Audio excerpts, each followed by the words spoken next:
Que a paz do Mestre Jesus possa nos envolver. Agradecemos a oportunidade que nós estamos conversando aqui com vocês hoje.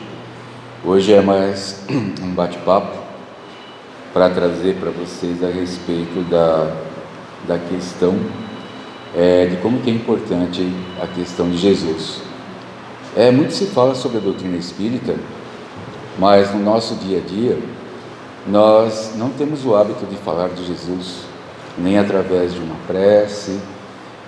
Uma vida é corrida, eu tenho horário para cumprir, tenho horário para chegar, tenho horário para poder descansar, mas às vezes assim nós esquecemos de nós mesmos. Toda prece que nós durante o dia fizermos, nós vamos estar nos ligando com a espiritualidade. Nós espíritas já sabemos o objetivo da Escola Terra. Então nós vamos ficar aqui um tempo. Esse tempo em relação à eternidade, muito obrigado. Em relação à eternidade é um tempo muito curto e nós temos que ter uma ideia em mente. Nós estamos aqui para poder aprender, para poder nos regenerar, para poder participar da cocriação e também para poder ajudar, para poder servir. Feito isso, nós também sabemos que nós temos várias vidas e em cada vida nós vamos estar desenvolvendo alguns papéis, e esses papéis são muito importantes, que é muito importante que nós saibamos trabalhar com responsabilidade. Nem todo mundo consegue enxergar essa responsabilidade, mas também às vezes as pessoas pensam de uma maneira diferente. Hoje, na nossa sociedade, existe muita indiscriminação. O perdão não se fala, do perdão não se pratica. A crítica é a ferramenta para poder cultivar a sua vingança particular, a sua justiça particular, o seu ódio, porque o injustiçado sempre acredita que devolver na mesma moeda é a melhor maneira de poder fazer justiça. E as pessoas acabam perdendo grandes oportunidades e quando voltam à espiritualidade vão estar assim numa situação um pouco desagradável. Aquele que é um servidor público, que ocupa um cargo público, que utilizou mal o seu dinheiro, com certeza terá a sua espera aqueles que realmente por motivos que ele provocou, eles não conseguiram ter seus intentos, saúde abalada, entes queridos perdidos e assim por diante. E aqueles que utilizaram também da questão da palavra divina, também encontrarão lá no seu túmulo pessoas cobrando pelas promessas que realmente foram feitas e que não foram cumpridas. A doutrina, de uma certa forma, deixa isso muito claro para todos nós, para que nós possamos ter um avanço. Isso não é um aviso de vingança, mas é como funciona a lei.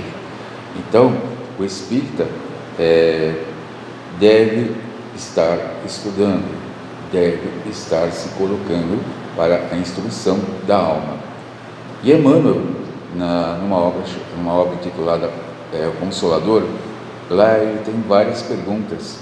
É um grupo de pessoas que fez perguntas a Emmanuel e Emmanuel responde mais de 300 perguntas. É um livro que foi escrito há muito tempo atrás, mas que é atual. Fala a respeito da ciência, da psicologia, do comportamento, mas em todo momento ele está falando da autoiluminação. Outra obra também, que é de grande importância, é o Livro dos Espíritos, porém comentado por Miramês. Miramês também toca na mesma tecla, na questão da autoiluminação. Nos mostra que para podermos chegar onde que Jesus chegou, nós vamos levar milhões de anos. Não vai ser da noite para o dia. Né? E ele praticamente já tem mais de bilhões e ele teve uma ascensão reta, não teve paradas em alguns andares. Com tudo isso, nós às vezes achamos que está muito distante. Não, nós devemos estar praticando isso no dia a dia. Não querer ser mais que o outro, porque assim, A competitividade hoje, ela existe, mas é muito importante se autoconhecer para aproveitar o hoje. Se eu não começo a colocar em prática o que eu quero para mim hoje, tá? Com as oportunidades que eu tenho em volta, isso nunca vai se realizar. Então, se eu procuro a paz, eu estou intranquilo, eu tenho que me tranquilizar. E há essa possibilidade, sim. Se eu cometi um erro, se eu cometi uma falha, Joana de Ângeles diz o seguinte: ao invés de estar pensando na falha, busca a solução, serve. E isso nós vemos o que aconteceu com Maria de Magdala, ou Miriam de Migdol, e também com Paulo de Tarso. São dois exemplos, mas também aconteceram com outros espíritos que passaram e que também receberam essa questão, entender o Evangelho de Jesus, e porque a nossa sociedade condena, é muito fácil condenar, e essa questão de cancelar a CPF é uma história que a gente tem que tomar muito cuidado naquilo que a gente está pensando, porque aquilo são compromissos que nós estamos assumindo. Quando eu digo assim, cancelar o CPF é um filho de Deus, é nosso irmão. Nós temos que tomar muito cuidado com esse tipo de atitude. E isso hoje está virando moda, parece que é uma linguagem normalizada. Então, as questões da doutrina é trazer aquele cristianismo primitivo como foi vivido na época de Jesus. E é sobre isso hoje que nós vamos estar conversando, de uma maneira bem rápida. Muita gente, talvez, possa se esquecer de quem foi Pilatos, né? Será que Pilatos sabia quem era Jesus? Às vezes a história nos revela somente aquele momento que ele teve contato para ser condenado, o ato de lavar as mãos. E às vezes, antes desse ato que aconteça na nossa vida, nós recebemos uns alertas para que realmente, no momento que nós estivermos enfrentando a nossa vida, que nós não façamos essa lavação de mãos, que possamos realmente fazer o que tem que ser feito com o conhecimento que nós temos, que nos foi permitido, que chegou até nós, e também para podermos nos estruturar em relação a isso. Então, vamos comentar rapidamente aqui a história de Zacarias e Josué. Zacarias, ele era um sapateiro e ele foi abandonado pela sua mulher. Ele pensava que ele tinha sido traído e ele, chateado com a vida, ele fecha a sua sapataria e ouve de Jesus e vai ouvi-lo.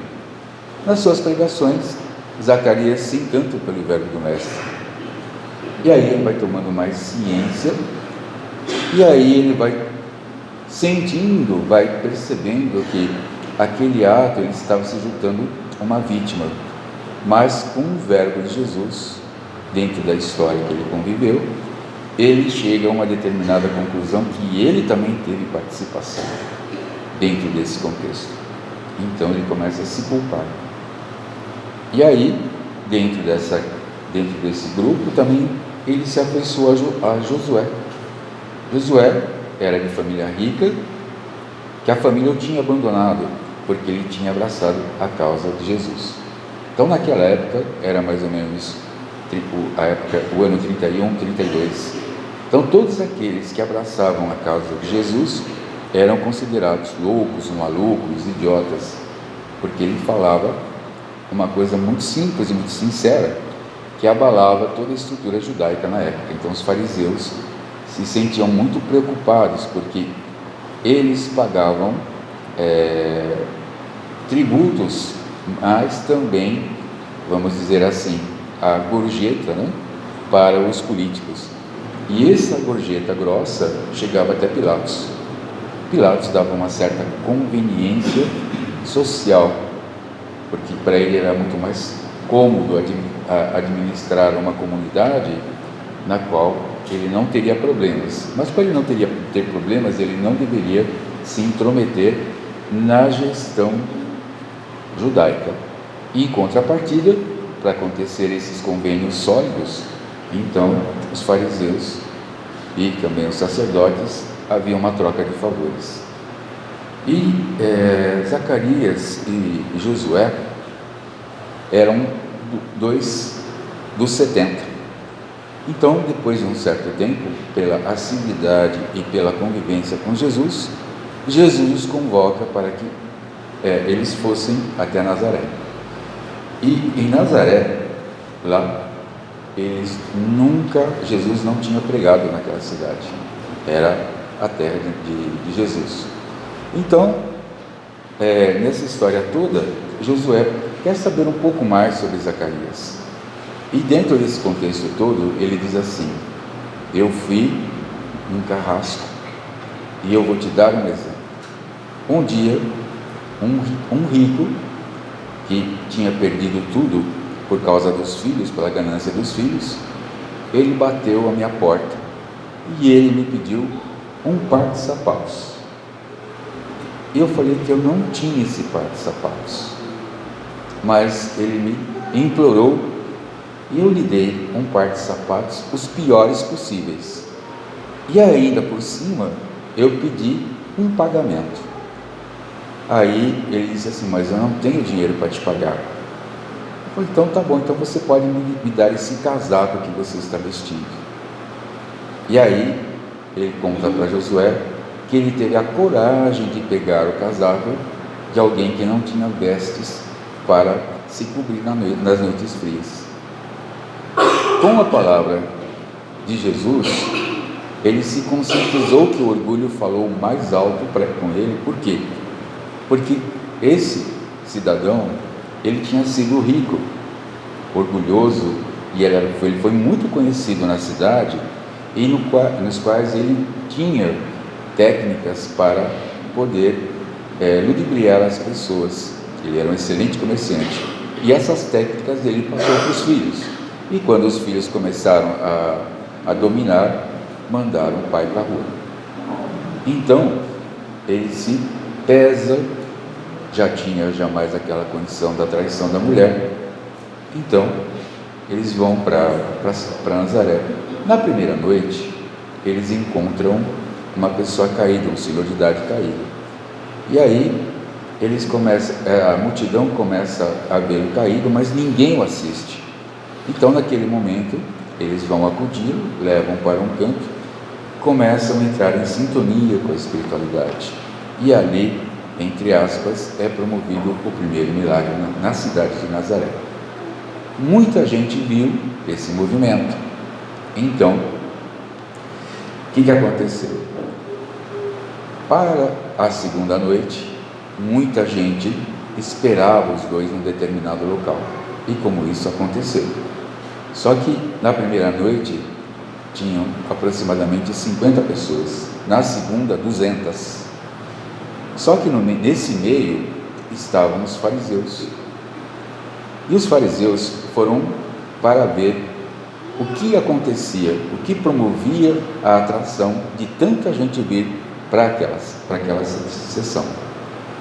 Foram feitos vários milagres, mas um fariseu os convida para ir por um outro caminho, porque estava sendo armada uma armadilha para que eles possam cair e possivelmente terem as suas vidas decepadas.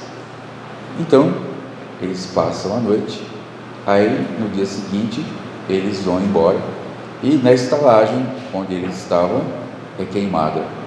E as pessoas que provocaram esse incêndio pensavam que eles tinham morrido carbonizados. E esse evento, naquela época Pilatos estava passando pela cidade, então Pilatos pede para que esses dois homens sejam trazidos à sua presença, mas não com acusação. Ele queria saber o que realmente estava acontecendo. E ele se adiantou nessa questão, porque se os fariseus os apresentassem, iam apresentar acusações contra a sociedade judaica. E, sendo assim, Pilatos ficaria com as mãos atadas, possivelmente deveria mandá-los para alguma situação que os condenasse à morte. Mas os soldados de Pilatos os encontram primeiro e o levam até a sua casa, né? Então, já era uma noite adiantada, Pilatos estava descansando, e aí eis que os soldados o apresentam. Eu vou ler esse diálogo dos dois para vocês notarem como é que Pilatos recebeu essa notícia de Jesus. Em realidade, o governador não tinha nada contra eles. Havia sido apenas pressionado pelos fariseus, que ele também não tolerava, para que tomasse alguma providência, ainda que não houvessem acusado os homens de qualquer delito. Aí Pilatos diz assim: quer dizer que vocês estão por aí falando ao povo? O silêncio se fez naquele instante. Aí Pilatos novamente lhe diz assim: vamos, senhores, não escutaram minha pergunta? Não tem qualquer coisa para dizer? Então, nesse momento, Zacarias, por ser o mais velho, ele toma a palavra. Ele diz assim: nobre representante de Tibério, somos miseráveis caminhantes que aqui estivemos para ajudar alguns doentes, tratar de algumas feridas e falar da esperança aos que sofriam. Porventura, isso é algum delito contra o Império Romano? Pilatos se surpreendeu com essa resposta. Não lhes disse que estavam cometendo algum delito, Pilatos respondeu, nem que Roma os está prendendo sem motivo. Apenas estou apurando alguns fatos que os fariseus de Nazaré me trouxeram ao conhecimento e que me cabe averiguar, para que não me veja como um prevaricador em minhas funções públicas. Do que nos acusam eles? Pergunta Zacarias. Na verdade, nem Pilatos compreendera bem as acusações. Os próprios fariseus não as haviam especificado.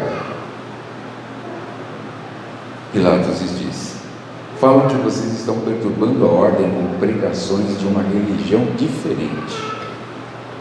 Zacarias diz: na verdade, meu senhor, estamos apenas fazendo o bem aos que sofrem e falando de Deus e de Jesus. Aqui estão duas testemunhas vivas dos efeitos da bondade de Deus.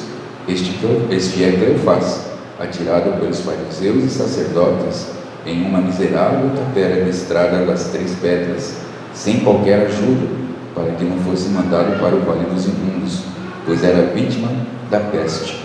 Buscai agora, meu senhor, algum sinal da odiosa lepra em sua pele. Cleofás tinha sido curado da lepra. O olhar de Pilatos dirigiu-se para Cleofás, quase que duvidando da afirmativa de Zacarias. Por isso, o mencionado ex-leproso levantou os tecidos com os quais se cobria para mostrar as cicatrizes das feridas curadas pelo seu corpo havia menos de 48 horas. A visão de tal quadro impressionou Pilatos. Aproveitando a possibilidade de esclarecer o governador e envolvido por uma atmosfera de imensa energia espiritual que se derramava sobre os 4 e sobre aquele que exercia autoridade na região, diretamente influenciado por Jesus, que ali se encontrava presente no meio deles, em espírito, Zacarias apresentou outro amigo. E este aqui, meu senhor, é Saul, o dono da estalagem de Nazaré, que foi destruída por um misterioso incêndio nesta noite passada e que por sua natureza não se originou de causas naturais. O pobre companheiro foi comido em seus bens pessoais por mandatários dos fariseus, que desejavam nos assustar ou matar, já que sabiam que nós hospedávamos ali em sua acolhedora estalagem. Podeis estar perguntando como temos certeza de que se tratou de um incêndio criminoso. Isso nos foi revelado por um outro fariseu, que se sentiu tocado pelas palavras de esperança que escutara naquele dia, horas antes de acontecer o fato destruidor. Então, eis aí, meu senhor, algumas consequências da mensagem que espalhamos: melhoria das enfermidades, resignação perante as adversidades, amor aos que sofrem. Isso será crime?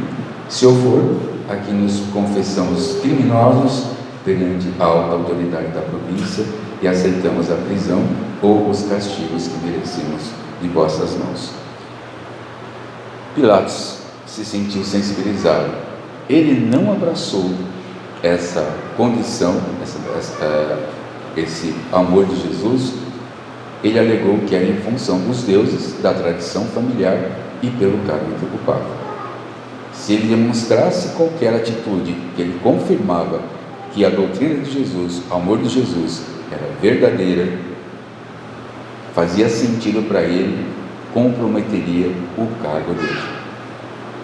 Então, a forma que ele se envolveu nas labaredas das armadilhas que ele montava para poder angariar os seus benefícios materiais, então isso falou mais alto. Então, o que eu quero dizer com isso, e que Jesus também nos mostra, é que para todos nós, em algum momento da nossa vida, Jesus nos fala ao coração. Então devemos pensar assim: a mensagem de Jesus nos chega a todos nós. Como nós estamos trabalhando essa mensagem? Como nós estamos fazendo dessa mensagem na nossa vida? A nossa vida é muito curta, a nossa vida ela é rápida. Então, quem desejar ler esse livro é O Amor Jamais Te Esquece. Tem 450 páginas mais ou menos. Ele foi lançado em 2003. E é um livro que ele fala muito das questões, das situações que se apresentam. Por exemplo, nessa questão, por que foi queimado essa estalagem? E ele ficou, não se rebelou contra isso, porque ele simplesmente diz o seguinte: agora estou livre da parte material, agora posso pensar em mim e posso fazer o bem ao próximo, porque se eu estivesse com a estalagem, eu não poderia me desfazer e teria que estar fazendo o que eu fazia antes, se interessar simplesmente pelo dinheiro, e nada mais pelo dinheiro. Essas mudanças, às vezes podemos pensar que elas são radicais, mas não são radicais. Quando nós percebemos que realmente existe algo em nós de errado, quando nós nos arrependemos, quando conversamos com Jesus, lá no fundo do nosso coração, no nosso quarto, em qualquer lugar que nós estejamos, tenha certeza que a espiritualidade nunca vai nos condenar.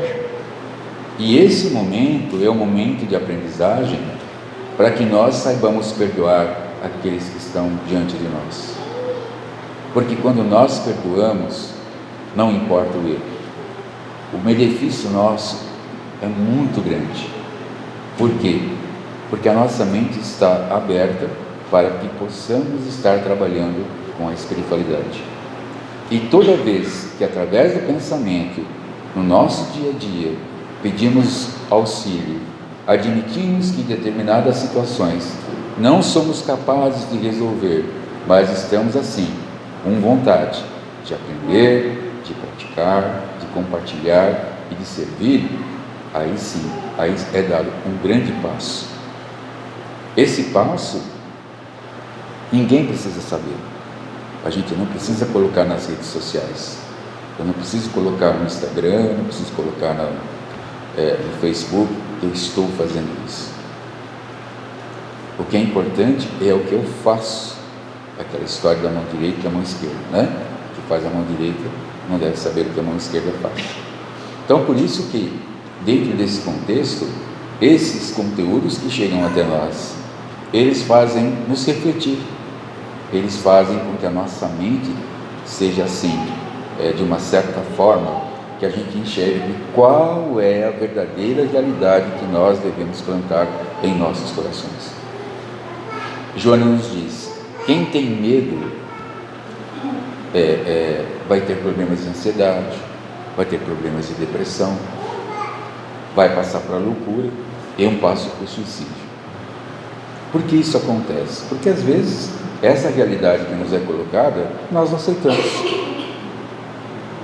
Por exemplo, aqui os amigos espirituais narram os acontecimentos que acontecem com aqueles que realmente agem contra a lei divina, falseiam a lei divina. Nós temos hoje na nossa sociedade que alguns buscam normalizar o errado como certo. O que é certo, o que é errado, né? Agora, a gente pode cometer um erro porque nós pensamos em querer acertar, mas às vezes nós não temos todo o domínio daquela condição, né? Por exemplo, Cleofás foi o que traiu a esposa de Josué. No meio do caminho, com o passar do tempo, ele assumiu a lepra. Mas quem que curou Cleofás? Josué e Zacarias. Então, ali, Zacarias se viu com aquele que o tirou da sua esposa. Mas, como os dois se irmanaram no verbo de Jesus, então os dois se perdoaram. Isso a gente não faz hoje, infelizmente. Isso a gente não faz. É muito raro isso. A gente faz o contrário. Se condena, se puder pisar em cima, se pisa. Se puder machucar, machuca mais. Então, por isso que a doutrina espírita, ela nos mostra essa condição. Essa condição, para mim, é fundamental. Tem muitos erros ainda para reparar, mas esse livro, para mim, como os outros, Paulo Estevam, Francisco de Assis, são literaturas que realmente são muito férteis, como também a de Miramês. E são livros que são cheios de compêndio espiritual, que podem nos ajudar a podermos nos desenvolver, mas a gente não se importa com isso. A gente está deixando a nossa existência passar em branco. E às vezes nós podemos estar pensando que nós estamos colhendo muita coisa. Não estamos, não. Né? Então temos que olhar para a nossa sementeira, o que eu estou plantando. Aqui na Casa Espírita é muito fácil fazer esse tipo de observação, mas temos que fazer no nosso dia a dia, agradecer pela nossa companheira, pela nossa filha, por aqueles que nos entregam várias coisas, né? Eu vou contar um segredo para vocês. A oração sempre faz parte do meu dia a dia. Como eu sou professor, a gente vai até um determinado ponto e depois nós pegamos um ônibus para ir para o nosso local de trabalho. E teve um dia que eu sempre entro no ônibus e faço uma prece. E teve um dia que o ônibus quebrou, só que não tinha como parar. Mas ele parou no lugar exato. Não causou nenhum tipo de acidente, né? Então, quando a gente faz aquela higienização daquele ambiente, a espiritualidade nos ajuda. É muito importante abençoar quem está guiando aquele veículo, porque possivelmente ele pode sofrer a influência negativa dos nossos irmãos. E é isso que nós temos que entender. A ignorância deles, às vezes, nos faz chegar a um ponto e não temos que pedir, nossa, tira isso daí, tira esse imposto, não. Ele é filho de Deus. Temos que aprender. A doutrina espírita nos diz, a partir do momento que nós praticamos a caridade, então, se sentimos a presença de alguém, vamos pedir auxílio para a espiritualidade, para que ele seja encaminhado para uma escola espiritual e dizer assim para ele, meu amigo, olha, eu tenho muita coisa para acertar, então, por que você não acerta agora? Não perca seu tempo comigo. Olhe para você, vá para a espiritualidade, se ajeite, estude, seja melhor do que eu. É uma forma de romper o laço da influência negativa E às vezes é um espírito que está em agonia, e ele se simpatizou por algum motivo com a nossa forma de pensar. Então nós temos que aproveitar esse conhecimento. Já é dado o tempo, então quero agradecer a oportunidade que vocês me deram de praticar a caridade, lembrando que realmente todo esse conteúdo vocês podem ter acesso. A gente só traz aquilo que é chegado a nós, tá? Então todos que se dedicarem podem subir numa tribuna e falar disso, principalmente se estiverem praticando isso. Então fica aqui o nosso abraço, o nosso agradecimento à casa, e que Jesus possa envolver-nos nessa noite e que possam ir a seus lares com muita paz, com muito carinho. Muito obrigado. Boa noite.